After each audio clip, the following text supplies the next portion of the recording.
Hello yogis! Welcome to a video on a few yogic breathing techniques. In class, we might practice one or two of these techniques. This video was created to see all the techniques we practice in one place and maybe give you some confidence in doing these techniques on your own. If anything makes you feel faint or dizzy or agitated, please let your breathing return to normal and consider following this video at another time. This is a collection of mostly gentle breathing patterns, but sometimes even gentle is too much. First, maybe you should blow your nose. I'm going to give you a few moments to find a Kleenex and go ahead and clean out your nasal cavity as best you can. And we will begin on the back for a little centering. For most of this time, even though I'm asking you to be on your back, I'm going to stay seated because I think my voice carries better if I'm up in a seated position. So we'll begin on the back with a little centering, followed by the first breathing technique. But please have two blocks nearby. I have one on my left and one on my right. And if you don't have blocks, pillows will work just fine. You might also be a little bit more comfortable with a pillow or a pillow blanket, as I like to call them, underneath your head. So go ahead and let yourself down onto your back body. If you have an extra blanket, you might use that over your body or maybe rest it on your belly. And once you arrive, notice how the back body is meeting the floor. Maybe there's an awareness of how the temperature of the body is warming the floor beneath you. Notice the ease of the flow of the breath. You might allow the eyelids to close so that the sense perceptions are brought inward. Is there any tingling sensation or even a vibration of the lips? Does the area around the throat feel open and free? Is there a sense that the collarbones move away from each other slightly on each inhale and retract back toward the midline on each exhale? We'll start by elongating the breath to a count of 4 on the inhale and the same length on the exhale. Long, slow, steady breathing. Keep the rhythm soft and easy. Go ahead and release tension from your facial structure and your jaw. Relax where you can. You might notice that it's possible to introduce a slight pause at the top of the inhale and a slight pause at the bottom of the exhale.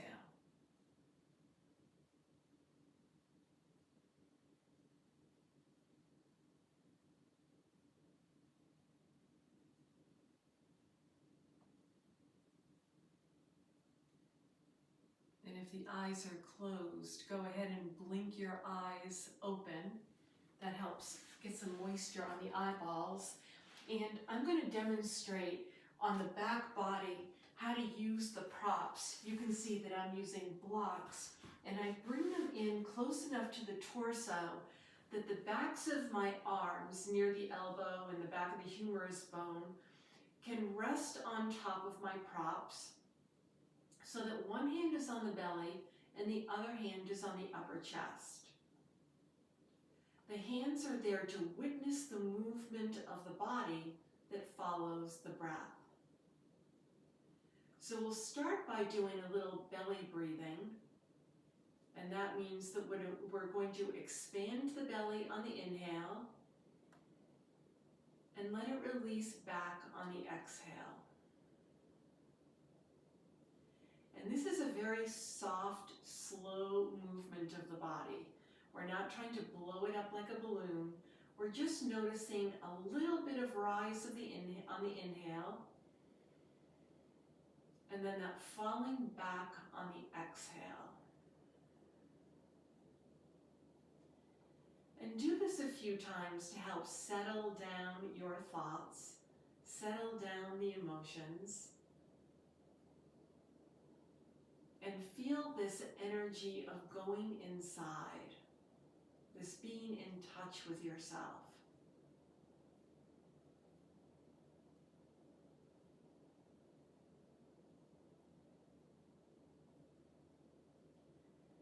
And just like we practiced with the first technique, you may be able to have a slight pause at the top of the inhale, and again a pause at the bottom and the depth of the exhale.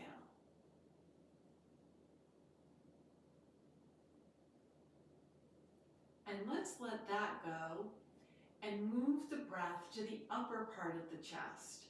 So now on the inhale, we're seeing if the hand that's on the chest can rise up a little bit toward the ceiling and release back on the exhale. And repeat that action a few times.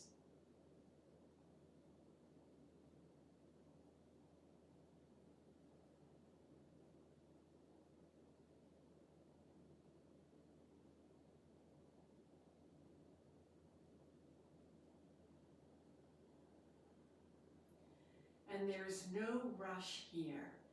Take your time. Let the body have that full and complete volume of air coming in, and then also the complete exhale, making sure that you're really letting go of the oxygen and the other air that's in your lungs back out on the exhale. And there is a little bit of oxygen that still comes out on the exhale. We don't take it all in on the inhale. And let's let that action go and let your breath return to normal.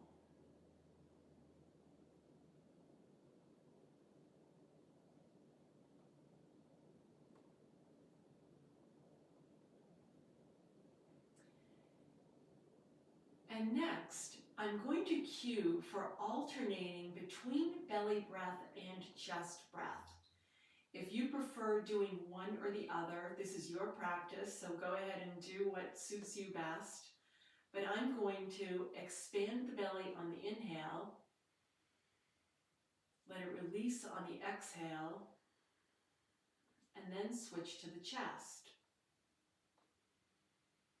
Inhaling with a big expansive chest and then letting that settle back and then going back to the belly.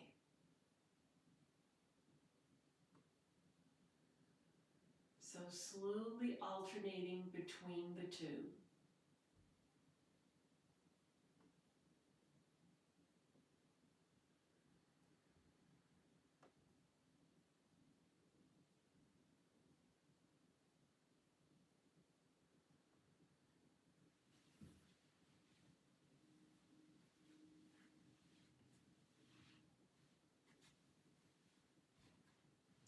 There should be no push or pull or strain.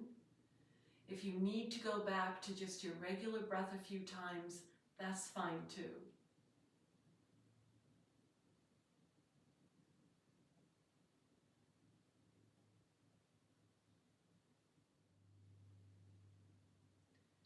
Let's let that breathing technique go and let the breath return to its unconscious pattern. If the props are comfortable, you can leave them there, but if they're calling your attention too much or you feel like they're setting up some level of agitation, certainly take them away.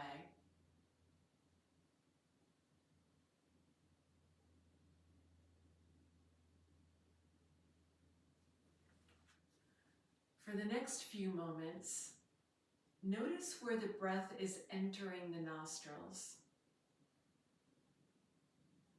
Perhaps there's a slight flaring of the entrance of the nostril on the inhale. There may be a cooling sensation as the air enters your body. As the inhale continues, the air is warmed and moistened in the sinuses to keep those tissues from drying out. Go ahead and follow that inhale sensation into the area, down the back of the throat, and past the larynx, and through the windpipe. This air then fills the lungs by inflating the soft, spongy tissues in both lobes of the lungs, located in the mid and upper chest. Notice the slight transition when the air reverses direction and it begins exiting through the same pathway and the lungs deflate. Eventually, warmer, moist air is exhaled through both nostrils. Does the flow of air seem to be even in both of your nostrils? Or is one side allowing for greater flow of air? Just take a few moments to notice what's happening there. And you can go ahead and blink your eyes a few times. And maybe you'll draw your knees in toward the chest so you can cross the feet at the ankles and rock yourself up to a seated position, or roll over onto one side to come up to a seated position. Next, we're going to bring the hands, oh, and by the way, of course you can be seated in a chair at this point if you're more comfortable on the chair than on the floor. Next, we're going to bring the heels of our hands, the very base of the palm of the hand, to either side of the body. So you might be able to feel the seam of your shirt on the right side and left side here. The elbows are drawn back. And we're going to take a few breaths here and allow the hands once again to witness the movement of air coming into the lungs. As the air comes into the lungs, the rib cage is opened. And I'm going to try to do this out to the sides instead of thinking that everything always comes forward. It certainly did when we were on the back because that was really the place for it to go. It couldn't go behind, even though 2/3 of the lungs are actually behind the seam of your shirt. So here we go. Big exhale and a big inhale. And you can see my hands are drawing apart from one another on that inhale and then retreating back on the exhale. And we'll do that a few times. Inhaling and slow exhale. And 2 more times. Inhaling and exhaling. And you might even think of the air coming in 360 degrees in the lungs. And let that go. And go ahead and rest the hands on your lap or on your knees. You might close your eyes here and just follow that easy pattern of breath.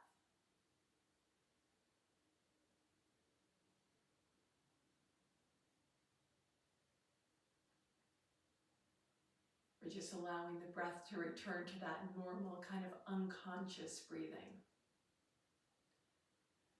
I know many of you have, and now we can let that go too. I know that many of you have yogic blocks. And next we're doing Nadi shodhana. And I rest one block on my lap, the other block on the high side, and my elbow on top. If you don't have these blocks, it's possible to have one hand across and supported this way. I really prefer that there's a different way for you to support your 2 longest fingers on your forehead, because any of that holding brings in a bit of tension to the body. So 2 blocks stacked up. Sorry, I've got two blocks that kind of match my shirt, but you get the idea here. Elbow on top. And as that finds its structure. My two longest fingers go on the third eye, right in the center of the forehead. So the thumb is free to be on the left side. I'm using my right hand. And my index finger is on the right side of my nostril. And we're going to start by closing off the right side of the nostril so we can inhale left,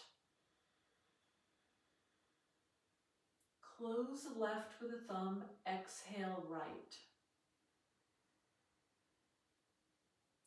Inhale on the right nostril,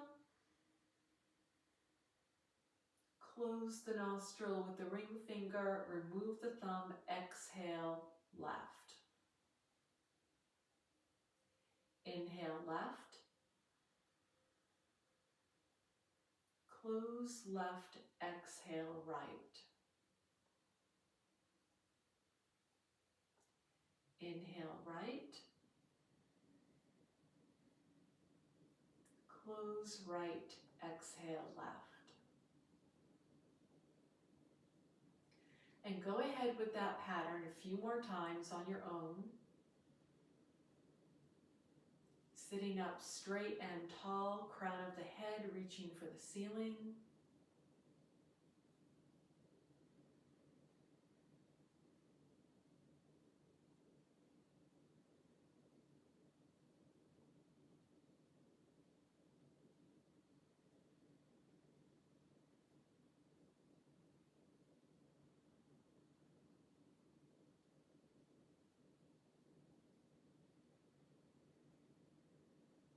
And the next time you exhale left, you can take your hand away, take the blocks away, and sit with your hands on your lap or on your legs to feel for the after effect of that breathing technique, Nadi shodhana. Notice if both of your nostrils might feel a little bit more open, or if that's not true for you, which side is more open. Again, we'll open the eyes with a few blinks, take the arms out to the sides, palms face up. Inhale as the arms come up overhead, turn the palms away, and exhale as the arms release back down to your sides. Two more times. Inhale, arms up. Exhale as they come down. And one last time, inhaling the arms up, and this time palms together, and release the hands down to heart center. And next we're doing the bumblebee breath. We don't do this very often in class. You can either choose to use your fingers on your face, or perhaps you just do the bumblebee breath without using the hands. Those of us wearing glasses will set the glasses aside, and we're taking our three longest fingers to gently place over the eyes. Sometimes I just put my index finger on my eyebrow, and then the fingers are there kind of covering the eyes but not really touching the eyes. The thumbs go back to that little flap of skin over the ears, so that you can press on that, having that feeling of turning out any kind of sound that's coming. Of course, you don't want to totally do that, you won't be able to hear me, but just at that suggestion of a little bit less sound, and certainly the suggestion with the eyes closed that we're bringing our senses inside. As we bring in a deep inhale, follow that with a humming sound on the exhale.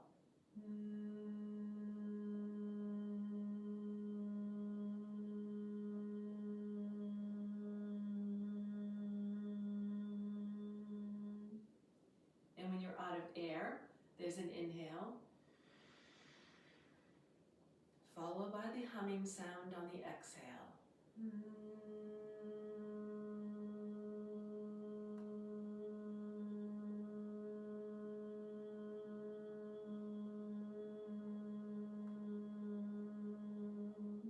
And one more time. Deep inhale and long humming exhale.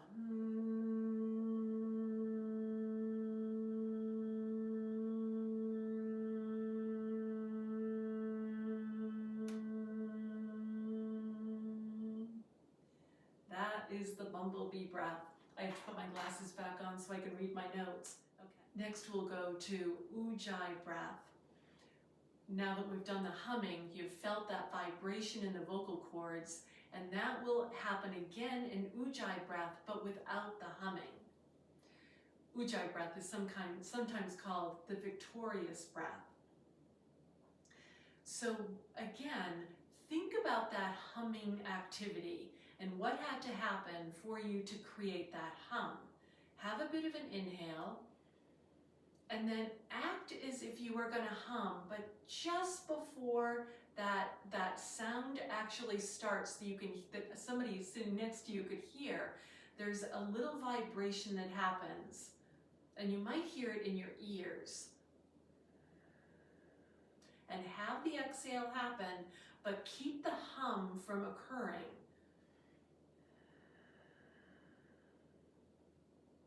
And then, of course, there's got to be a big inhale to try again. And one more time, inhale.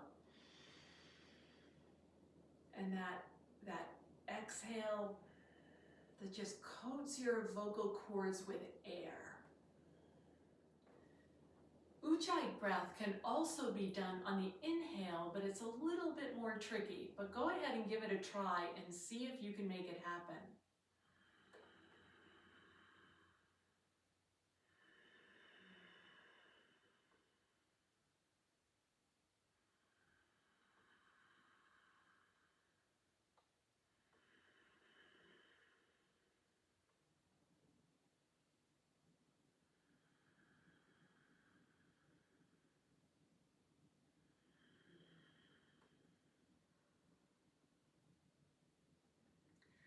Sometimes this is also called the ocean breath.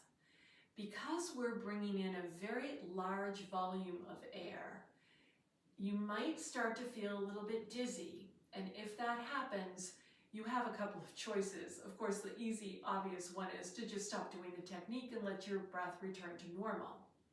The other is to really slow down the breath and perhaps introduce another pause at the top of the inhale and perhaps a pause at the bottom of the exhale. Our last breathing technique is the Om chant. And some people don't really refer to this as a breathing technique, but it does change our breath, and therefore I put it in that category.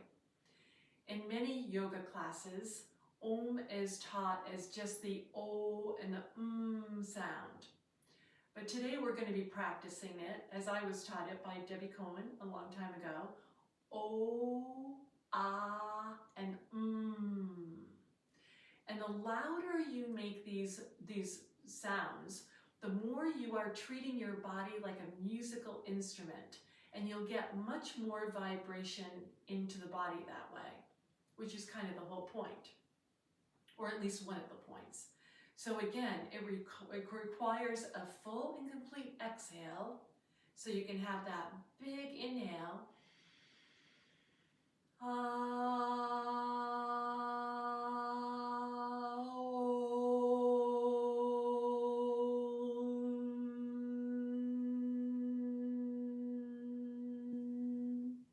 So we have that big and complete full exhale, followed by the inhale.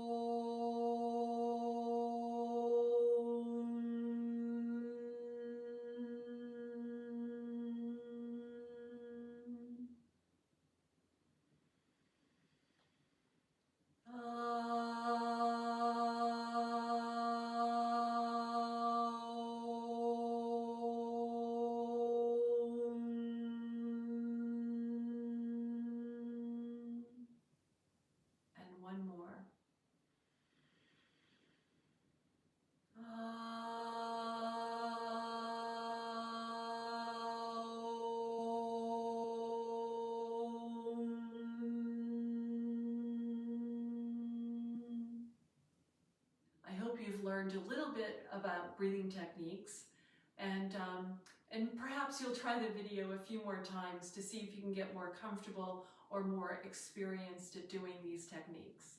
Thank you very much for joining the class.